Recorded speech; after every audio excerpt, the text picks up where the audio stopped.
오늘 말씀은 시편 61편입니다. 시편 61편 하나님의 위로를 구하는 기도입니다. 시편 61편은 다윗의 시 영장으로 현하게 맞춘 노래에서 다윗의 시입니다.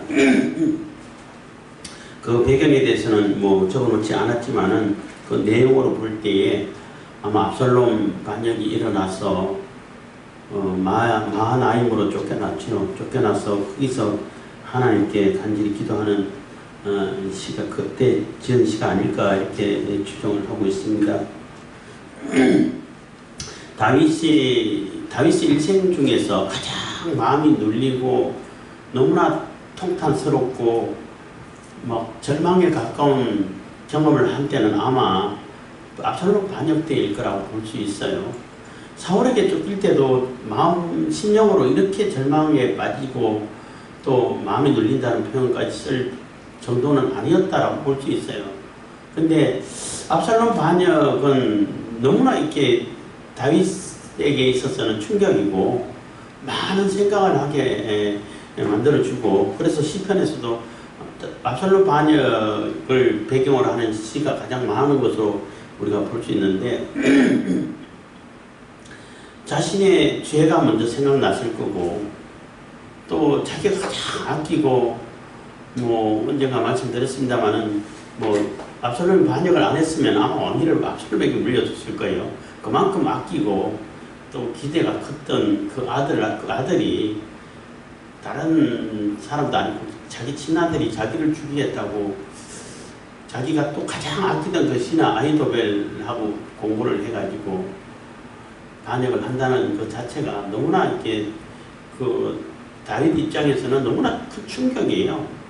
말로 다 알 수 없는 충격이고, 어떻게 이 세상에 이런 일이 있을까라는 그러한 낙심을 갖다 주게 되는 것이고, 그러면서 또 한편으로는 내가 그때 짓지 못할 참 치욕스러운 그런 죄를 지어서 바세바 우리아 사건을 그때 왜 그렇게 미련하게 그 죄에 빠져서 여기면서 하나님께 맡기지 않고 자기가 하나님 대신 왕노를 하려고 그런 죄에 빠지고, 이런 마음감이 교차하는 그러한 사건이라고 볼 수 있어요.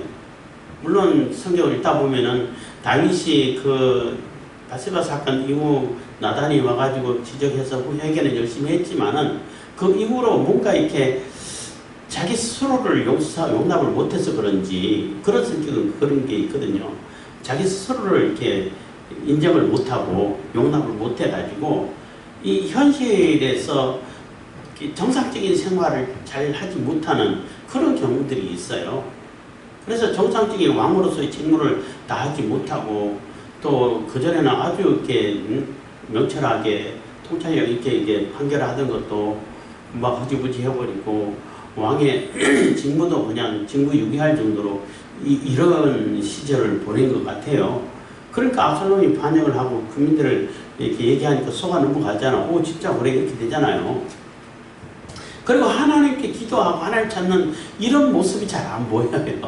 물론 자세하게 적어놓은 건 없기 때문에 그냥 추측입니다만은, 그러다 압살롬 반역이 빵 터지고 나서는 정신이 번쩍 들었죠. 그때부터 맨발로 도망가면서 하나님 이거 어떡합니까 하고, 그때부터 하나님 열심히 찾고 하나님께 부르짖고 하는 그런 모습을 이렇게 다윗에게서 찾아볼 수 있는데, 61편 이것도 아마 그때가 배경일 것이다 이렇게 많은 이렇게 학자들이 추측을 하고 있습니다.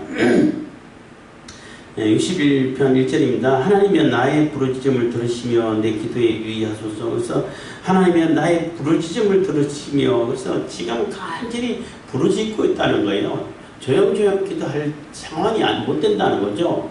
막 소리 지르고 부르짖을 수밖에 없고, 어떻게 이럴 수가 있습니까? 라고 이렇게 소리칠 수밖에 없는 그런 상황이라는 겁니다. 그래서 부르짖음을 들으시며 내 기도에 유의하소서. 유의하소서 얘기는 좀 의미 있게 들어달라는 거예요. 내가 이런 간절히 소리 지르고 부르짖는 것을 좀 무시하지 마시고 그냥 들은 척 안 하고 그냥 너무 소리 지르나 보다 이렇게 하지 마시고 세세하게 관심 있게 더 그 의미가 뭔지를 이렇게 살펴봐가지고 좀 들어주십시오 하는 그런 간절한 기도죠. 뭐 이런 얘기 할 때마다 뭐 같은 얘기 합니다만은 뭐 하나님 다 들으시고 속삭이는 것까지 다 들으시는데 뭐 그렇게 소리 지르고 뭐 부르짖냐고 이렇게 한때는 뭐 얘기하는 분들도 계셨어요. 그거는 너무나 모르는 소리죠. 너무나 이 위급함을 안 당해보고 아주 평안한 시절을만 지내본 사람들의 얘기고, 위급한 상황이 되면은 부르짖을 수밖에 없어요. 소리 지를 수밖에 없어요. 뭐 지금 당장 죽어가는데 소리 안 지르겠어요? 사람 살려고 소리 안 지르겠어요? 지르지. 다윗도 지금 굉장히 절박하다는 얘기인 거예요, 상황이. 2절입니다. 내 마음이 눌릴 때에 땅끝에서부터 주께 부르짖어오리니 나보다 높은 바위에 나를 인도하소서. 그래서 내 마음이 눌릴 때, 지금 마음이 너무 눌렸다는 거예요. 외형적으로도 굉장히 위기 가운데 있고, 뭐 급하게 도망 나왔기 때문에 아무것도 준비하지 못했고 했기 때문에 군사들도 얼마 장군들도 따라왔지만은 군사들도 뭐 많지 않고 압살롬에 비해서는 뭐 턱없이 많이 부족하고 여러 가지 뭐 열악한 상황이 있습니다만은 그 성도 그렇고, 그런데 그 외형적인 그 어려움이라든지 열악함 뿐만 아니라 그것보다도 더 괴로운 것은 마음이 너무 눌린다는 거예요. 내가 왜 이런 상황까지 와야 되나? 왜 이런 상황까지 이렇게 맞이를 해야 되냐? 하나님께서 왜 이런 상황까지 나를 몰아넣으시는가? 하고 너무나 이렇게 마음이 눌리고 괴롭다는 것입니다. 그래서 땅 끝에서부터 해서 저 땅 끝에 가지고 벼랑 끝에 서 있는 그러한 심정이라는 거죠. 그래서 다윗이 땅 끝을 해가지고 멀리 어디 간 것은 아니지만은 요단강 건너서 마하나임 그 성 예루살렘에서 떨어져 있지만은 땅 끝이라는 것은 심리적인 땅 끝이죠. 하나님의 성소를 지금 떠나왔다는 거예요. 하나님에게서 멀리 떨어져 있다는 그런 느낌을 받는다는 거예요. 그게 땅 끝인 거예요.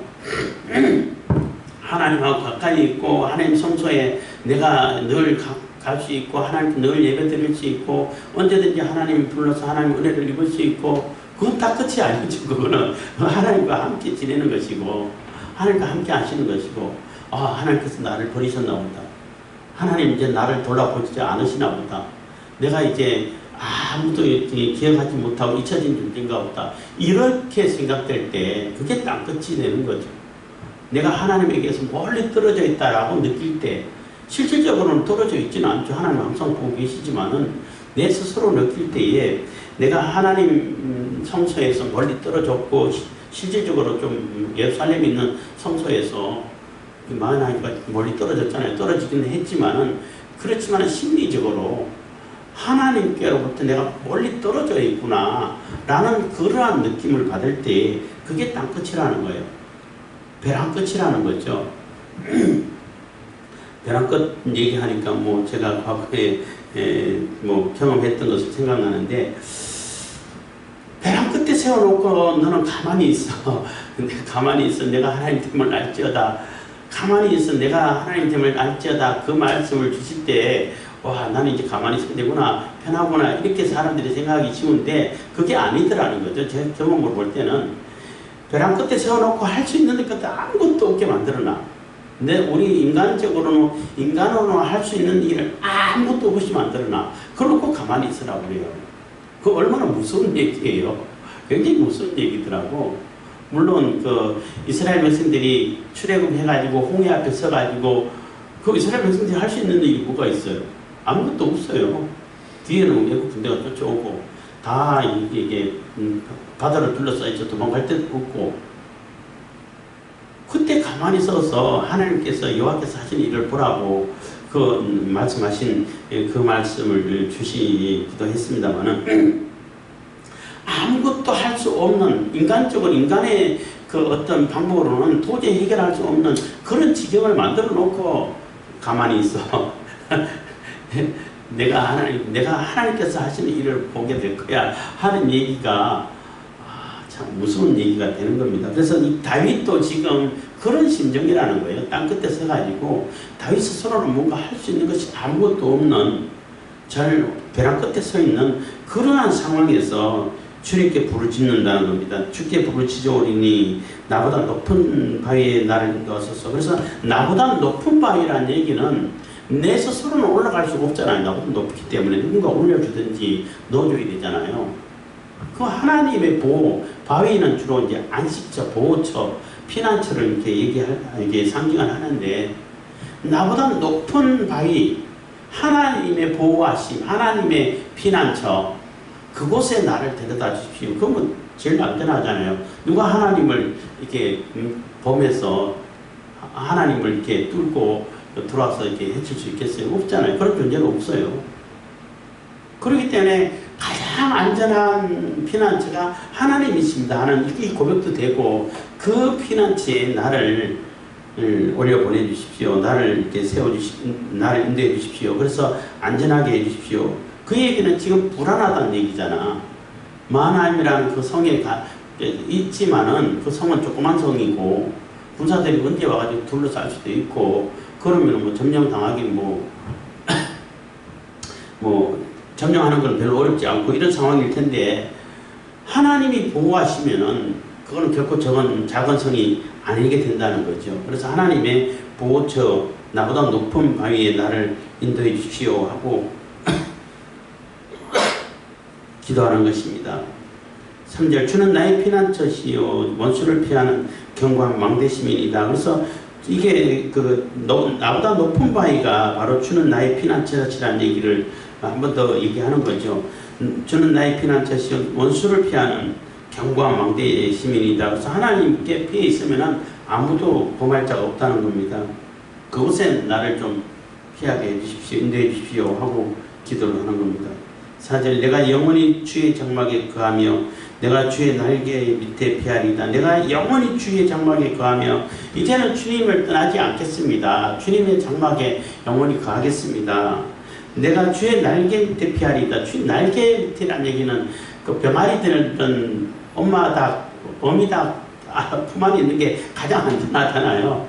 그것처럼 하나님의 절대적인 보호를 얘기하는 것이고, 우리가 또 한 가지 생각할 수 있는 것은 성소, 그러니까 다윗 시대 때는 성소가 예루살렘에 있었죠. 지성소가 예루살렘에 있었고, 또 이제 성막은 저기 기도원이 있었고, 이렇게 분리되어 있었는데, 그 지성소에 놓았던 법궤가 그 언약궤라고 그러잖아요. 언약궤가 있고, 그 언약궤 뚜껑은 이 속죄소라 그래. 속죄소고 시온자락하기도 하고 그래요. 거기서는 이제 죄가 속해지고, 거기서 뚜껑은 어떻게 만들어지냐 하면은 천사가 날개를 펴가지고 이렇게 덮고 있어요.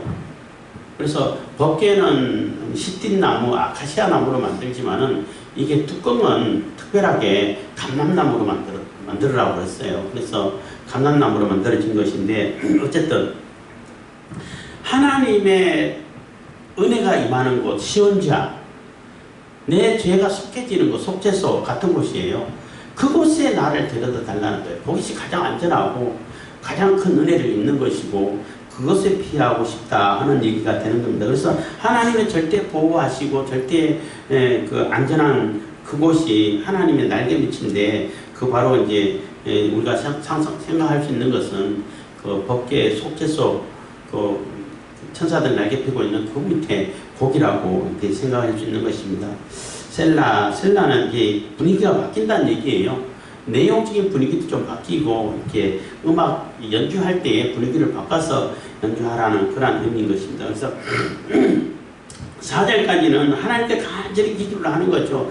부르짖고 상황이 어렵고 당장 나를 보호해 주시고 피하게 해 주십시오. 이 어려운 상황을 어떻게 이겨나갈 수 있겠습니까? 라고 이렇게 부르짖는 그 부르짖음인 것이고, 5절부터는 하나님께서 내 기도를 들으시고 기업을 주셨고, 하나님께서는 나와 언약을 해 주셨고 다시 회복시켜 주신 하나님이고, 이 믿음에 이렇게 그 고백을 드리는 거예요. 5절, 하나님이여 내 소원을 들으시고 주의 이름을 경외하는 자의 얻을 기업을 내게 주셨나이다. 그래서 하나님은 내 소원을 들으시고 주의 이름을 경배하는 자의 얻을 기업을 내게 주셨나이다 하는 얘기는 과거잖아. 과거에 이미 주셨다는 얘기예요. 과거에 내 기도를 들으시고 또 소원을 들으시고 해가지고 기업으로 주셔가지고 왕으로 세워주시고 기름 부어가지고 10년이나 걸렸지만 그래도 왕으로 세워주시고 또 이스라엘 왕으로 하나님의 그 나라의 그 하나님 대리 통치로 이렇게 왕으로 세워주시고 이렇게 주셨다는 거예요.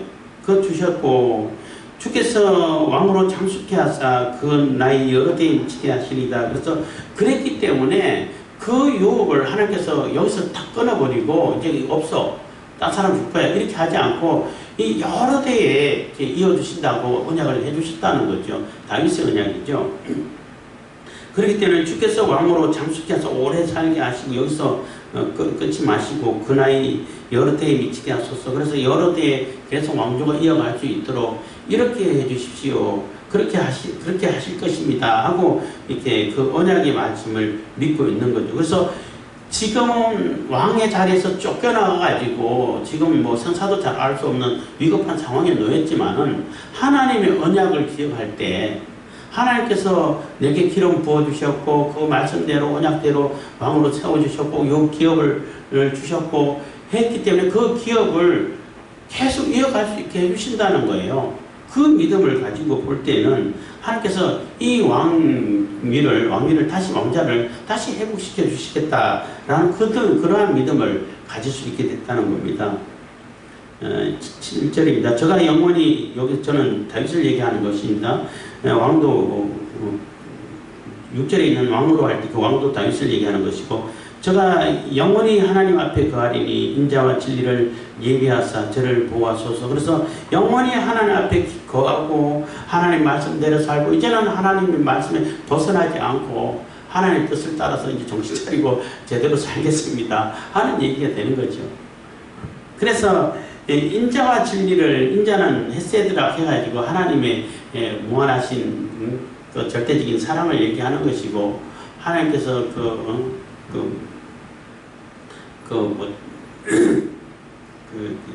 아가페를 얘기할 때 무조건적인 사랑이라고 말할 수 있는데 하나님의 그 풍성하시고 인자하심을 따라 가지고 그것을 얘기하시고 진리는 하나님 말씀이죠. 하나님 말씀과 하나님 율법이고 또 궁극적으로는 예수 그리스도를 얘기하는 겁니다만은 이게 준비하셔가지고 하나님의 진리, 하나님의 인자하심, 하나님 은혜 가운데 하나님의 인자와 사랑 가운데 하나님 말씀 중심으로 이렇게 해서 그 말씀으로 이렇게 보호받는 그러한 그 다윗 내가 되게 해주십시오 하게 되는 거예요. 우리 성도들도 마찬가지죠. 그래서 예수 그리스도가 우리의 진리시고 하나님의 인자하심이고 인자하심이 실질적으로 오신 분이시고 이렇게 되는 겁니다. 그래서 제가 영원히 하나님 앞에 거하리 이제 하나님을 절대 안 떠나고 이제 임마누엘 임마누엘을 이루어가지고 하나님께서 우리에게 임마누엘을 이루시려고 노력하시는데 애를 쓰시는데 목적하시는데 거기에 내가 들어가서 참여해서 이제는 하나님을 떠나는 그런 어리석음을 범하지 않고 하나님과 함께 지내겠습니다. 그러니까 영원히 지내겠습니다. 그렇기 때문에 우리가 하나님하고 지내고 임마누엘을 이루려고 하면은 하나님의 인자하심과 진리를 빼버리면은 진리를 벗어나 버리면은 그것을 이룰 수가 없어요. 하나님 안에 있을 수가 없어요. 예수 그리스도 안에 있어야 우리가 천국 백성이 되는 것이고 하나님의 인자심으로 하나님의 사랑을 받는 것이고 또 하나님 말씀 중심으로 살아갈 수 있는 것이지 예수 그리스도 떠나게 되면은 절대 그런 일이 일어나지 않는다는 것입니다. 그래서 인자와 진리를 얘기하사 준비하사 저를 보호하소서. 그래서 인자와 하나님의 인자하심과 진리를 진리를 따라서 진리 가운데 진리로 다윗 자신을 보호해 주십시오 하고 기도하는 것입니다. 8절 그리하시면 내가 주의 이름을 영원히 찬양하며 매일 나의 소원을 이행하리다. 그래서 그렇게 하나님 말씀 안에서 하나님 인자하심 은혜를 베풀어 주시고 그 은혜 가운데 살게 해주시면은 내가 이제 다시는 하나님을 떠나서 어리석음에 범하지 않고 어리석음에 빠지지 않고 주님의 이름을 영원히 찬양하면서 또 내가 매일매일 주님을 찬양하고 예배하겠다고 하는 그 소원을 실행하면서 실천하면서 믿음의 실천이죠. 실천하면서 살겠습니다 하고 기도를 하는 거예요. 그래서 1절부터 4절까지는 너무나 지금 절박한 상황을 부르짖고 하나님께서 보여주시라고 간구하는 내용이지만은 5절부터는 하나님이 이런 하나님이시고 이런 언약을 해주셨고 이렇게 보호해 주시는 하나님이시야. 하나님께서 인자를 베풀어 주시고 진리를 보내주시는 그런 하나님이셔 하고 그 하나님의 속성을 기억하고 하나님의 언약을 기억해 가지고 이제는 다시 회복시켜 주시고 왕위를 회복시켜 주셔서 다시 내가 하나님 나라의 그 대리자로서 또 하나님 나라를 이렇게 이끌어갈 수 있는 그러한 역할을 해주시겠다는 믿음을 이렇게 표현해내는 것이죠. 그래서 그렇게 되면 영원히 이제는 하나님의 뜻을 따라서 하나님의 말씀을 따라서 주님을 찬송하면서 살아가겠습니다 하고 소원을 하고 있는 것이에요. 그래서 하나님께 어려움을 당했을 때 하나님께 간절히 기도하는 것이 필요해요. 하나님께 간절히 기도하고 또 이제 병이라든지 또 어려움들이 환난들이 좀 길어지게 되면은 너무나 힘들어하고 고통스러워하고 가장 어렵죠. 그 인내가 어려운데 그럴 때마다 생각해야 하는 것은 하나님이 어떤 하나님이시냐, 어떤 약속을 언약을 해주셨냐, 우리에게 약속을 해주셨냐, 그리고 하나님께서는 우리에게 무엇을 원하시냐, 우리가 하나님 앞에서 하나님과 같이 함께 임마누엘을 이뤄서 하나님의 영광 가운데 지내기를 바라지 쫓아내고 너 오지마 이런 하나님이 아니시란 말이에요. 하나님은 우리를 항상 살리시기를 원하시고 우리의 영혼이 회복되고 생명이 살아나는 이런 역사를 나타내신 분이 하나님이신 거예요. 하나님은 우리를 살기를 바라지 죽기를 바라지는 않아요. 그렇기 때문에 내가 하나님 안에서 살 수 있는 것이 어떤 것이, 살 수 있는 방법이 뭐냐, 살 수 있는 길이 어떤 것이냐를 생각할 때에 내가 인내할 수 있고 기다릴 수 있고 참을 수 있고 견디고 이겨낼 수 있다는 거예요. 그래서 하나님의 도움을 바라고 기도하는 우리 시인처럼 우리가 하나님은 이렇게 인자를 베풀어 주시고 또 진리를 우리에게 주시고 보내주시고 한 그러한 예배해 주신 그러한 하나님이시다. 그 하나님의 인자 가운데 인자심을 힘입고 그 진리를 붙들고 나아갈 때에 하나님의 보호하심과 하나님의 도우심을 얻을 수 있구나 라는 것을 우리가 깨달을 수 있는 것입니다. 기도하겠습니다. 사랑해 주님 감사합니다. 이 시간에도 은혜와 복을 주신 감사드립니다.